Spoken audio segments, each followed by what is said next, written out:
Bonjour à tous, bienvenue pour ce nouveau live. Je suis Nathalie Lourdel, je suis ravie d'être à nouveau avec vous pour vous parler de coaching. Donc, je suis la directrice de l'école IR, l'école Un autre regard, qui amène les coachs à aller vers du coaching plus intégratif, corps, cœur, cerveau.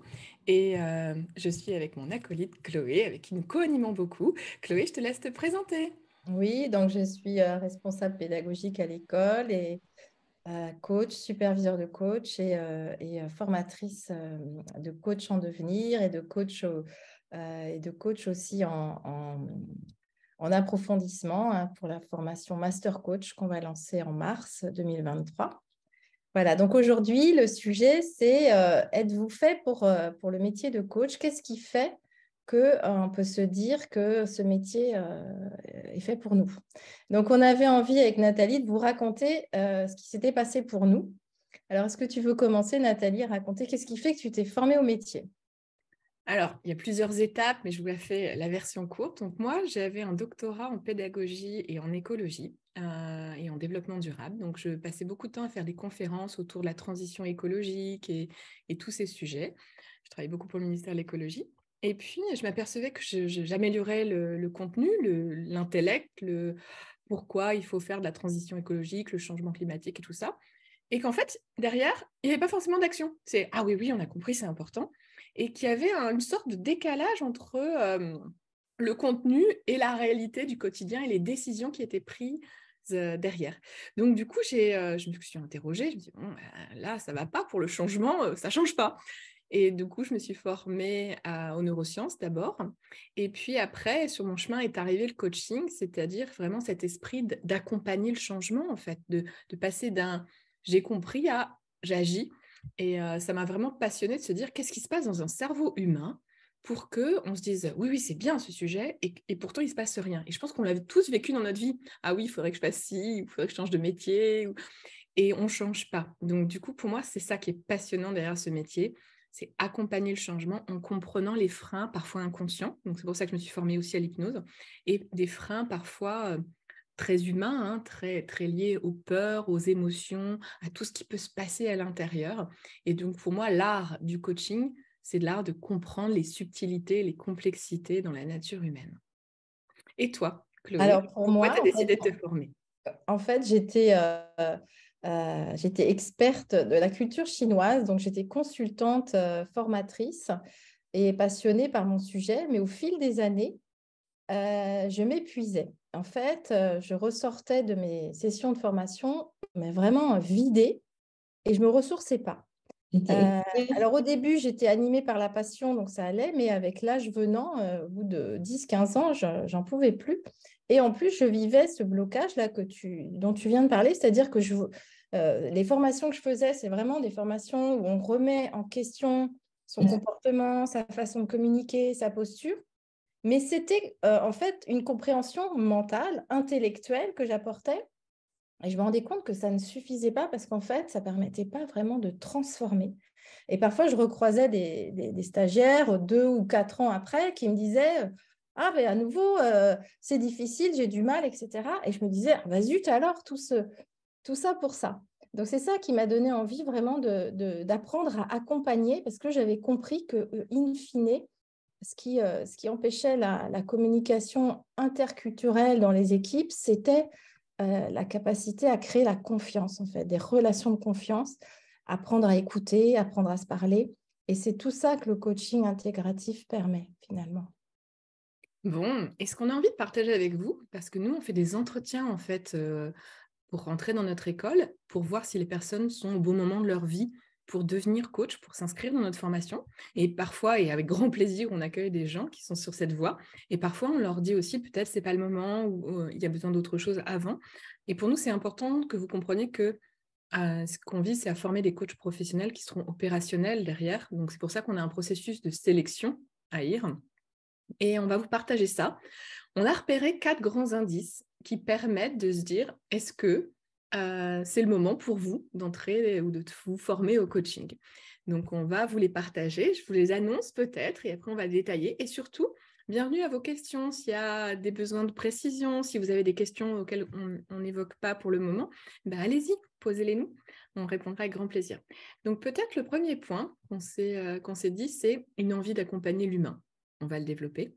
Le deuxième point, c'est comme vous l'a dit Chloé dans son témoignage, c'est avoir de l'impact. Si vous voulez changer le monde, oui, il faut vous demander comment les individus changent. Le troisième point, c'est l'envie de grandir soi-même. On ne devient pas coach si on ne veut pas grandir soi-même. Et le quatrième point, c'est mettre du sens dans sa vie. Chloé, je te propose de démarrer avec le premier point, accompagner l'humain. Qu'est-ce que tu aurais envie de dire, toi? Comment Alors, tu j'ai envie de repères? partager un exemple d'une personne avec qui j'ai discuté il n'y a pas si longtemps, qui me racontait que donc elle a un métier assez technique finalement, elle est experte dans son domaine, mais en fait, ce qui l'intéresse, c'est pas du tout ça.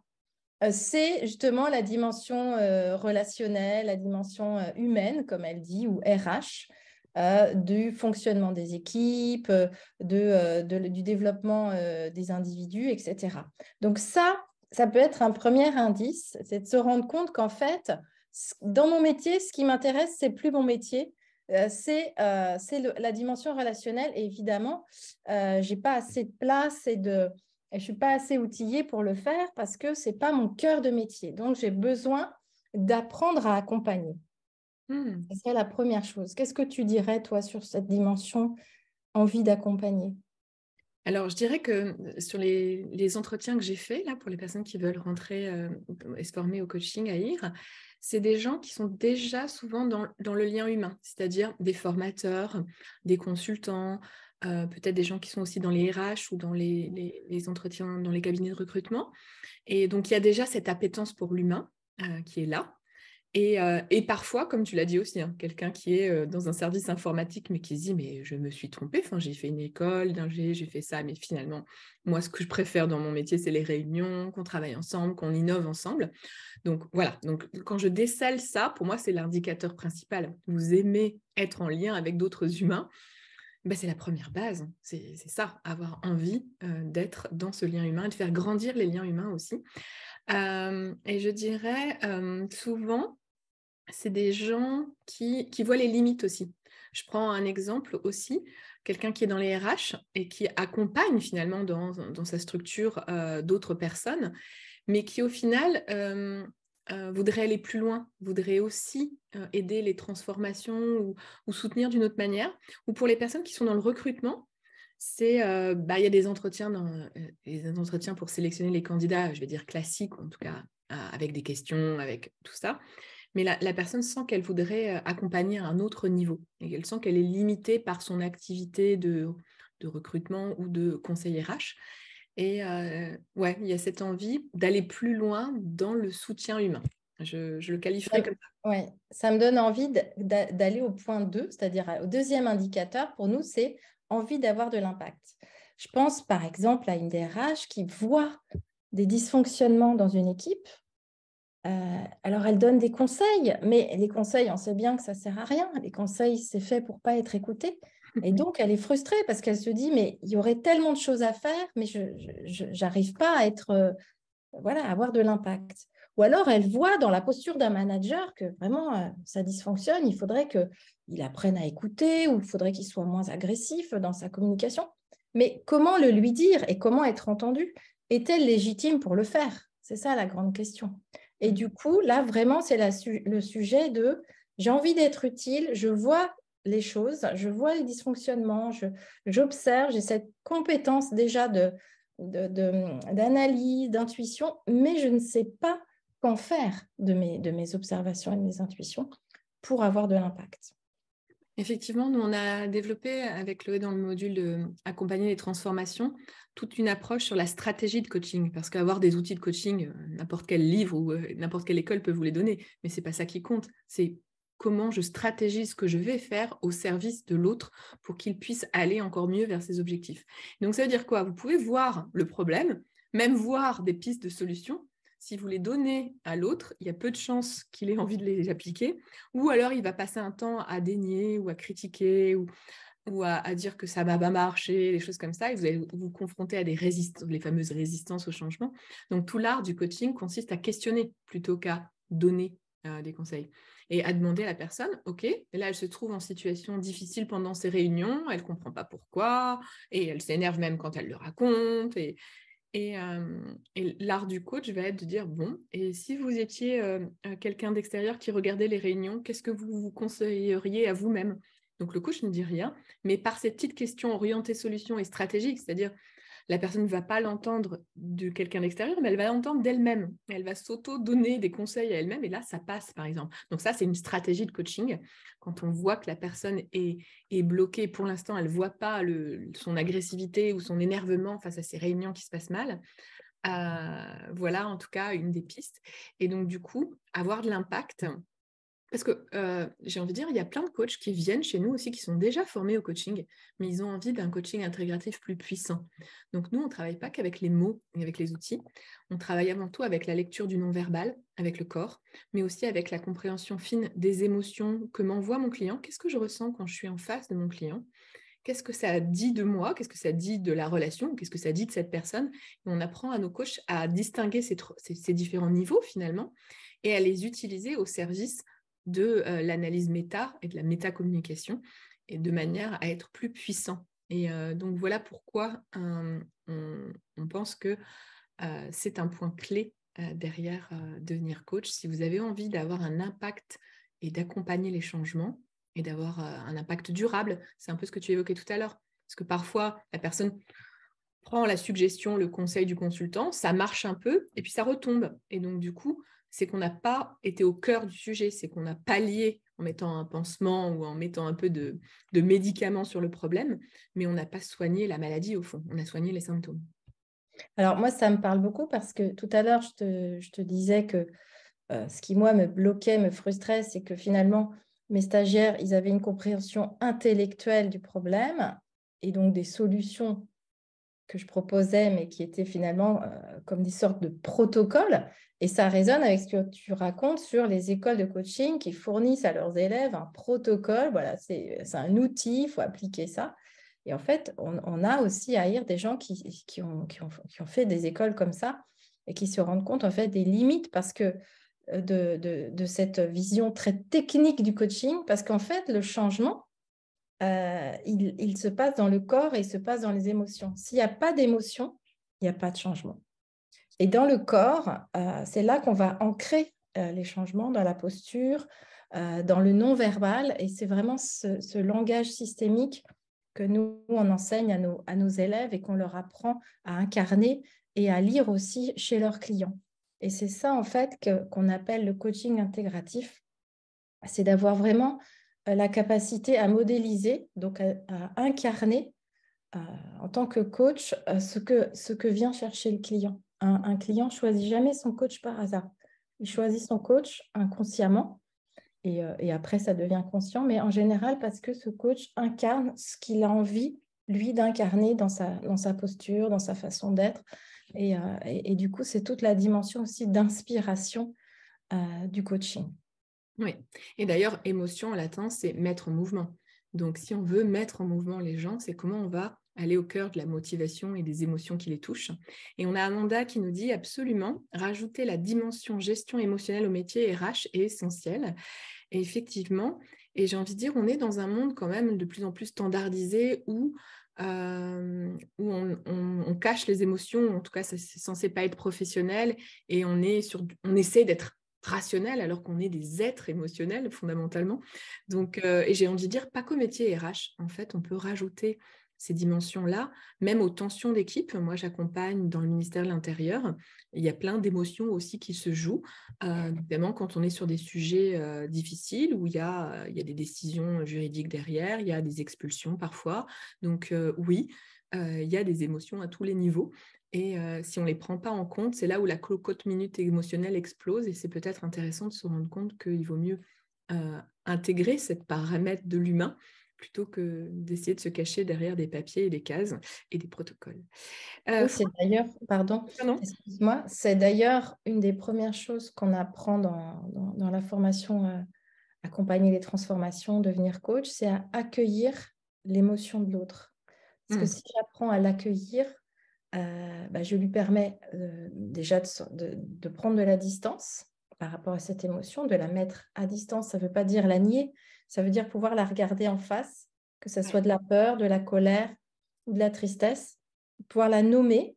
Et déjà, c'est une prise de recul. Hein. C'est vraiment pas la nier, mais au contraire, c'est s'appuyer dessus, l'utiliser comme une ressource. Parce que, en paradoxe, il y a des ressources dans les émotions, même dites négatives, elles sont vraiment des messagères de nos besoins et elles nous orientent vers la façon de les satisfaire, ces besoins-là. Donc, c'est D'ailleurs, vraiment une pédagogie où les émotions ont toute leur place, parce qu'on considère que c'est très professionnel de savoir accueillir les émotions pour un DRH, pour un manager, pour un dirigeant.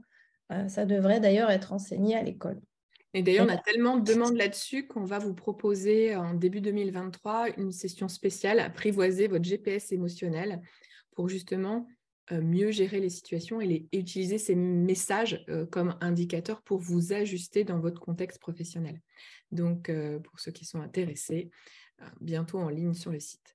C'est peut-être le moment, pardon, parce que Amanda en parle, d'évoquer, parce que je ne sais pas si les participants le connaissent, mais notre pédagogie corps, cœur, cerveau, donc on fait passer le corps en premier, à l'inverse de toute notre culture cartésienne, hein, puisque Descartes avait dit que le cerveau, c'est le maître du reste du corps, et du coup, ce dualisme cartésien est à l'origine aussi de cette déconnexion qu'on retrouve vraiment chez presque tous nos clients entre le mental, le cerveau et puis le corps qu'on n'écoute pas, qu'on maltraite, les émotions qu'on nie, etc. Pour nous, alors on inverse la priorité, c'est le corps en premier, le cœur en second et le cerveau en dernier parce que volontairement, hein, même si évidemment tout ça c'est des symboles, hein, c'est métaphorique, volontairement, pour nous, le corps, c'est vraiment notre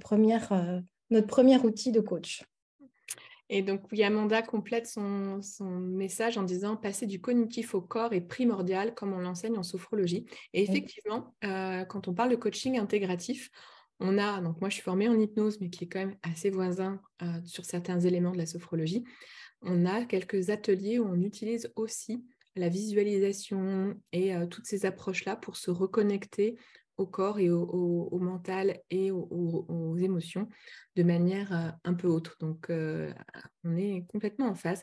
Et Franck fait une autre remarque. Il dit tout à fait, je pense me connaître dans les motivations qui peuvent conduire chacun vers le coaching. Reconnaître, pardon. Et donc, du coup, dans notre session, on a certainement dans cette promo ou dans une autre des personnes du ministère, là je vois que vous êtes chargé de police-justice, on a des personnes du ministère de l'Intérieur qui sont intéressées à ça parce qu'elles accompagnent les transformations. Et c'est pour ça qu'on a intitulé notre session de 15 jours coaching intégratif, accompagner les transformations, puisqu'on s'aperçoit qu'avec tous les changements, avec les réductions d'effectifs qu'on voit partout dans l'administration et ailleurs, avec les réorganisations et tout ça, il y a besoin de managers qui aient cette posture-là, j'ai envie de dire, cette capacité à lire les dynamiques collectives, pas uniquement sur les aspects organisationnels, mais aussi dynamique d'équipe, motivation, émotion, tension, de manière à mieux accompagner ces transitions et à remettre du lien entre les membres de cette équipe.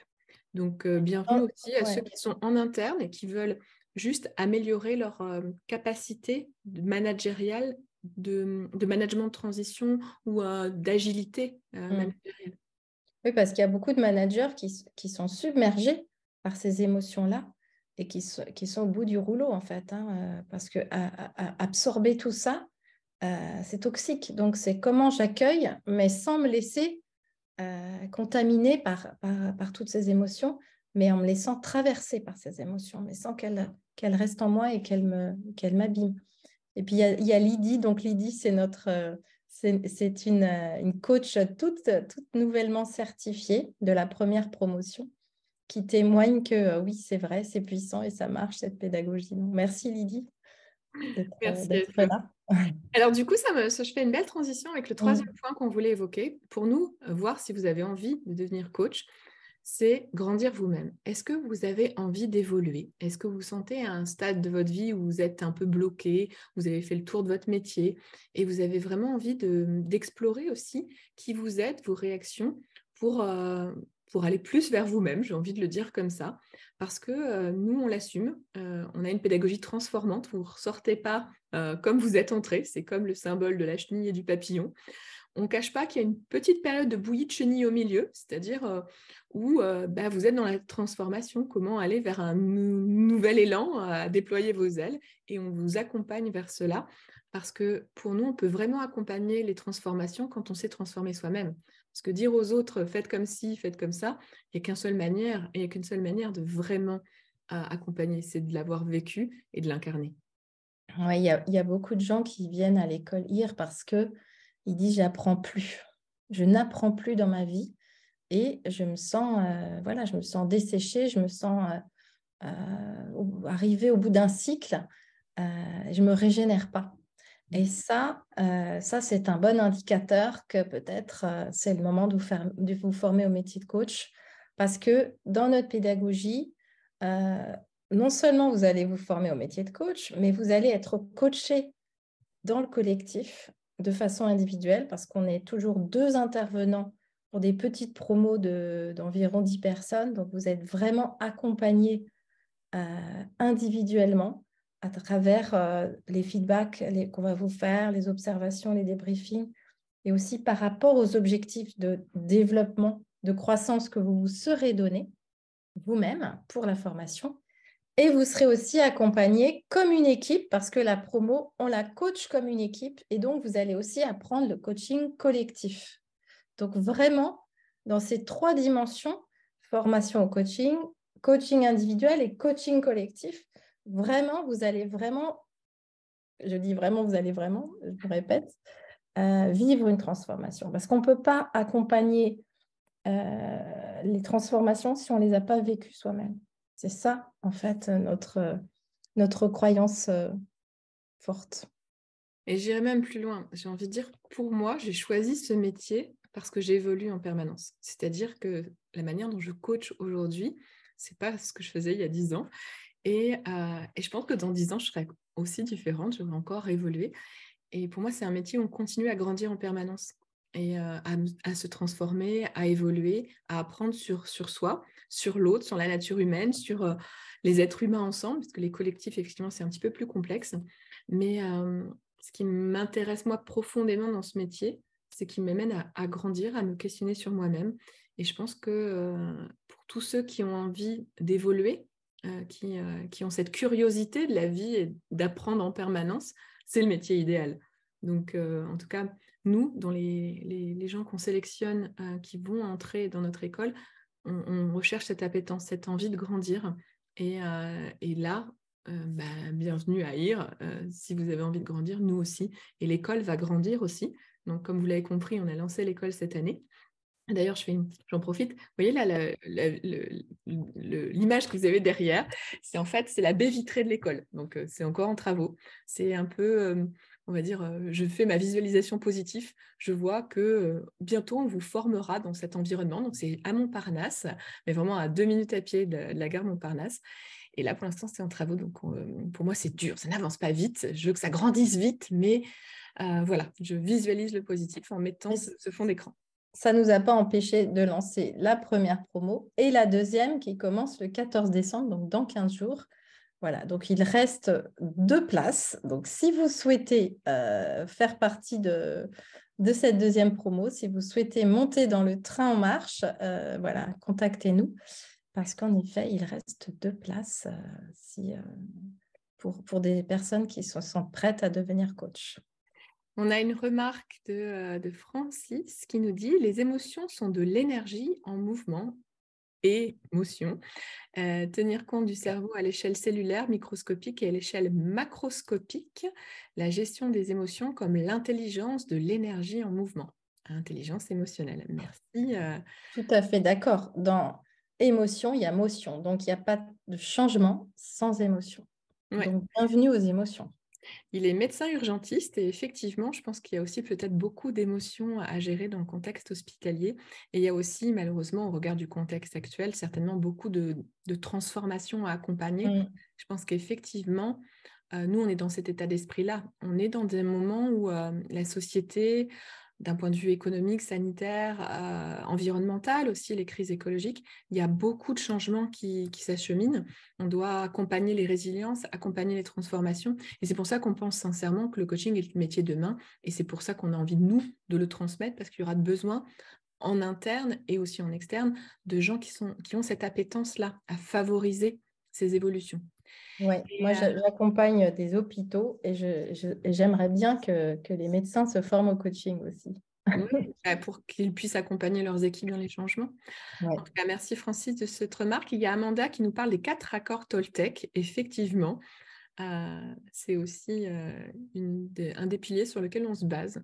On est aussi, nous, très dans une approche intégrative avec le coaching humaniste, avec cette approche existentielle. Du coup, ça me fait la transition, merci Amanda, avec notre dernier point, du sens dans sa vie. Est-ce que tu veux dire pourquoi ce point nous paraît clé Il est pour devenir clé et coach? il est d'actualité en fait, puisque la grande démission, c'est une perte de sens. La grande démission qui se déroule actuellement, pas seulement en France, mais aussi aux États-Unis, dans d'autres pays.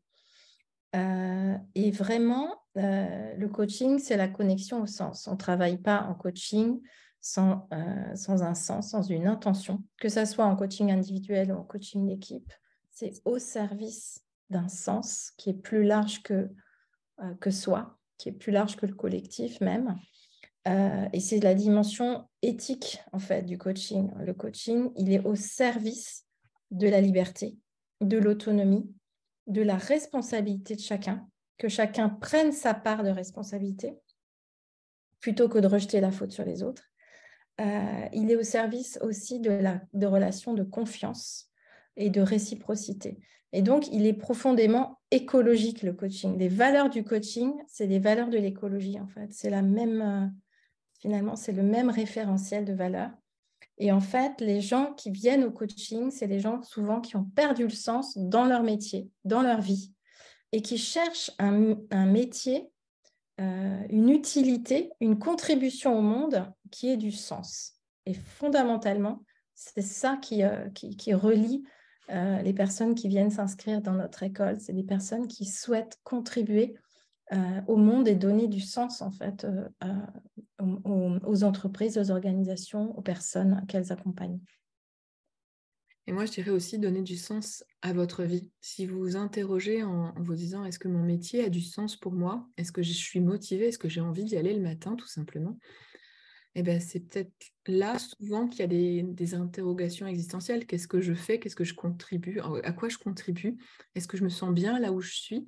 Ou est-ce que j'ai pas l'impression d'apporter à la hauteur de ce que j'aimerais apporter? Et souvent, c'est là où certains ont fait un coaching et ensuite ont envie de se former au coaching parce qu'ils ont vécu cet accompagnement soutenant, cette qualité dans l'alliance d'un être humain à un autre être humain et qui est pleine de sens finalement. Moi, je trouve que c'est un métier mais tellement joyeux. Je regarde des gens s'épanouir, grandir, réussir. Des fois, j'ai l'impression de ne pas faire énormément. Poser une petite question impactante, hein, mais pas plus. Et j'ai envie de dire, moi, je suis heureuse de faire ce métier, de voir les gens se déployer, de voir leur potentiel se libérer. Et donc, du coup, si ça vous fait vibrer, si vous avez l'impression que ça pourrait donner du sens à votre vie, d'être utile à d'autres êtres humains, ben peut-être que le coaching est fait pour vous, en fait. Voilà, tout Moi, simplement. ce que ça m'évoque quand tu parles de besoin de sens ou de perte de sens, c'est l'émotion de tristesse. Parce que finalement, quand on n'a plus envie de se lever le matin, quand on voit plus le sens de son métier ou de sa Oui. vie, c'est l'émotion de tristesse en fait. Et le besoin qui n'est pas réalisé, c'est le besoin de réalisation de soi et donc de sens. Et tu évoques aussi la joie. En fait, c'est un métier qui ressource aussi le coach. Ce n'est pas seulement le client qui est ressourcé après une séance, le coach aussi est ressourcé. Et du coup, c'est le moment pour moi de reboucler. Quand je vous disais que je me suis formée à ce métier parce que entre autres, ça m'épuisait de faire de la formation physiquement, donc ce n'était pas écologique pour moi. Au contraire, le coaching, ça me ressource quand je suis fatiguée, comme en ce moment, là, je suis un peu malade, etc. Une séance de coaching, je vais en ressortir en me disant « Ah, ça m'a fait du bien, je me sens bien ». Et c'est pour ça qu'on insiste beaucoup dans notre pédagogie, sur l'alignement intérieur, c'est-à-dire un coach qui n'est pas bien, qui ne travaille pas sur lui, qui ne va pas en supervision, qui ne prend pas soin de son corps, ça ne va pas être un bon coach pour son client parce que justement, il ne va pas incarner cette bienveillance envers soi-même, cette écologie de soi qu'il doit incarner et transmettre à son client. Parce que bien souvent, c'est ça que le client va aussi apprendre, c'est à prendre soin de lui-même ou d'elle-même au service de son environnement, de son équipe, de ses propres clients. Ouais. Et il y a Amanda qui nous met un petit message en disant qu'elle doit nous quitter, mais qu'elle nous souhaite un beau succès à l'école. Merci, Amanda. Et s'il y a d'autres questions, vous pouvez encore nous les poser. Nous y répondrons avec plaisir. Mais on a essayé dans ce live de vous transmettre notre passion pour ce métier qui est un artisanat aussi, puisque à chaque personne qu'on accompagne, c'est du sur-mesure, c'est ajusté, on essaie de parler la langue de notre client ou de notre collectif qu'on accompagne. Et c'est ça, en fait, finalement, la beauté et le sens de ce métier. Donc, si vous avez raisonné, s'il y a des éléments qui vous ont fait vibrer, que vous voulez aller plus loin, vous pouvez nous contacter en message privé et faire un entretien découverte, tout simplement, juste pour voir si vous voulez aller plus loin dans ce métier ou juste acquérir quelques éléments pour ceux qui sont déjà des professionnels et qui ne veulent pas changer de métier. C'est est-ce que vous avez envie de rajouter une corde à votre arc? C'est ça.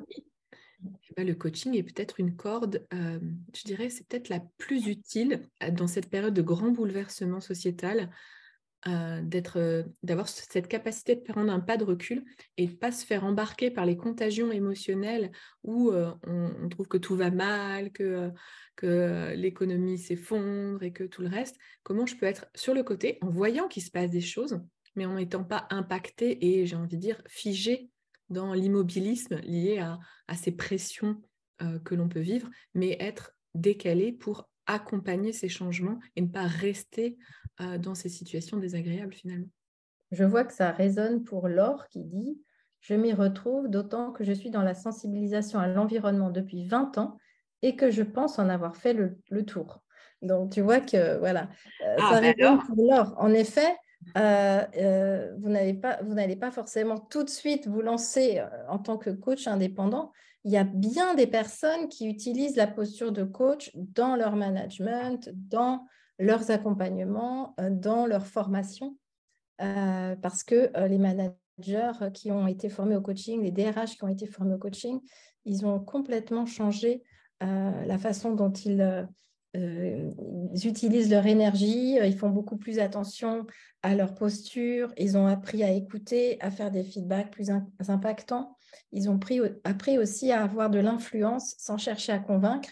Et donc, c'est très utile aussi dans tous les métiers où on a à accompagner, où on a à piloter des projets ou des équipes. C'est vraiment une posture qui est, on dit écologique parce qu'elle est économe en énergie et très impactante.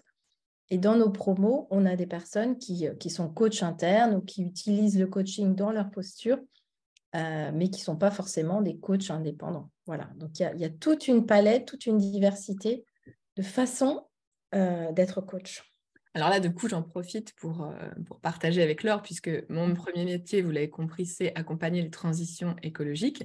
Donc, je partage le premier livre que j'ai fait, en fait, sur réussir sa transition écologique, se réinventer pour passer à l'action. Donc, avec cette idée d'évolution. Donc, mon premier métier était autour de ça.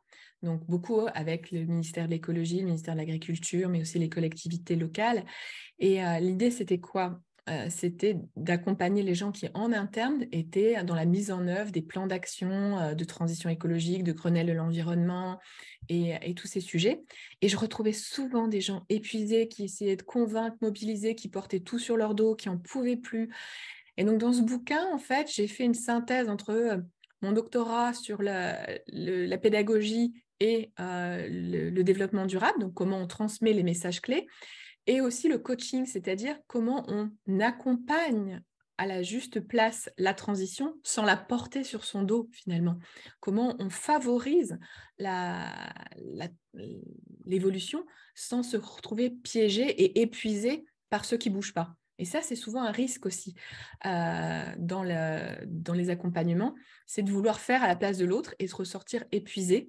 Et donc, du coup, pour nous, derrière comprendre la posture de coach, c'est comprendre qu'on ne porte pas le fardeau de l'autre, on est à côté de lui pour regarder s'il est obligé de le porter lui-même, s'il veut s'alléger, s'il veut couper en petits morceaux la grosse pierre qu'il a sur le dos pour pouvoir s'en débarrasser, ou s'il veut juste la poser sur le sol et continuer à avancer plus librement. C'est ça le coaching. Et donc, du coup, j'ai créé aussi un module spécifique, accompagner les transitions écologiques. Donc, c'est un module de 3 jours pour ceux qui sont déjà dans cette thématique, mais qui veulent intégrer cette posture coach sur cette thématique particulière qui génère aussi beaucoup d'émotions, de peur, d'inquiétude, de climato-scepticisme ou de convictions diverses et variées face à l'écologie. Aujourd'hui, on se retrouve avec entre des militants activistes, des gens qui sont hésitants, des gens qui sont négationnistes du sujet. On se retrouve quand on doit accompagner des collectifs avec un panel très large. Donc, c'est important de bien le comprendre. Je vois qu'il y a d'autres messages. Merci à vous. Du coup, merci à Pascal qui était un des coachs certifiés et qui est maintenant en développement de ses activités de coaching. Vous pouvez le retrouver d'ailleurs sur la chaîne YouTube si vous voulez voir les témoignages de ceux qui ont suivi les premières formations avec nous. Vous pouvez retrouver Pascal, Lydie et tous les autres. Toute la première promo est venue faire des lives. On l'a enregistré comme aujourd'hui et tout est sur la chaîne YouTube, donc École Coaching IR. Vous tapez École Coaching IR et vous trouverez notre chaîne YouTube. Je vous invite à vous y abonner et à regarder. On a tout un tas de vidéos qui parlent de notre métier, notre passion. Et merci à Franck qui nous dit un grand merci pour cette belle transmission d'envie d'apporter à l'autre. Effectivement, je trouve que ça résume bien, merci Franck. Devenir coach, c'est avoir envie d'apporter à l'autre, peut-être à apporter même plus largement à ce monde, à ceux qui nous entourent. Donc, si ça vous fait vibrer, peut-être que vous êtes déjà coach ou peut-être que vous avez envie de continuer à évoluer vers ça.